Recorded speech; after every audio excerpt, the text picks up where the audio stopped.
বৃন্দ আজ 3 মার্চ 2026 চলুন দেখে নেওয়া যাক আজকের আবহাওয়া কেমন থাকছে।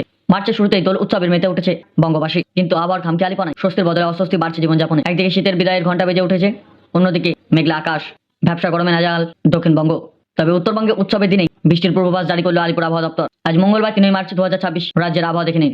দক্ষিণবঙ্গের আবহাওয়া অস্বস্তিকর গরম, সঙ্গে মেঘলা আকাশ। আজ দোলের দিন দক্ষিণবঙ্গের আকাশ আংশিক মেঘলা থাকলেও বৃষ্টির সম্ভাবনা প্রায় নেই বললেই চলে। তাপমাত্রা আগামী কয়েকদিন দক্ষিণবঙ্গের সর্বোচ্চ তাপমাত্রা 31 থেকে 33 ডিগ্রি সেলসিয়াসের মধ্যেই থাকবে। সর্বনিম্ন তাপমাত্রা ঘোরাফেরা করবে 18 থেকে 22 ডিগ্রির মধ্যেই। বর্তমান পরিস্থিতি, দিনের বেলায় রোদ, তেজ ভ্যাপসা গরম থাকলেও রাতে ও ভোরের দিকে হালকা শীতের আমেজ বজায় থাকবে। বৃষ্টির পূর্বাভাস, আপাতত শুকনো আবহাওয়া বজায় থাকবে।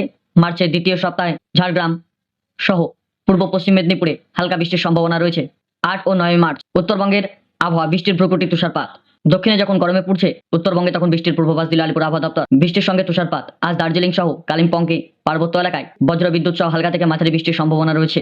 এমনকি সকালে দার্জিলিংয়েও কিছু অংশে তুষারপাত হতে দেখা গিয়েছে। অন্য জেলায় আলিপুরদুয়ার, কোচবিহার, জলপাইগুড়ি সহ বাকি জেলাগুলিতে আবহাওয়া মূলত শুষ্ক থাকবে। এর মধ্যে ঘূর্ণাবর্তের সঙ্গে পশ্চিমী ঝঞ্ঝার প্রভাব। আবহাওয়া অফিস জানিয়েছে, বর্তমান দক্ষিণ পূর্ব বঙ্গোপসাগরে গুজরাট উপকূল এবং মধ্য আসামে একাধিক ঘূর্ণাবর্ত অবস্থান করছে। এর পাশাপাশি জম্মু কাশ্মীরে রয়েছে পশ্চিমী ঝঞ্ঝা। বুধবার আরও একটি নতুন ঝঞ্ঝা ঢোকার কথা রয়েছে, যার ফলে রাজ্যে আকাশ কালো মেঘে ঢাকা থাকতে পারে। ধন্যবাদ। এই ছিল আজকের আবহাওয়া আপডেট। প্রতিদিনের আবহাওয়ার খবর পেতে আমাদের চ্যানেলটিকে সাবস্ক্রাইব করে রাখুন। ধন্যবাদ।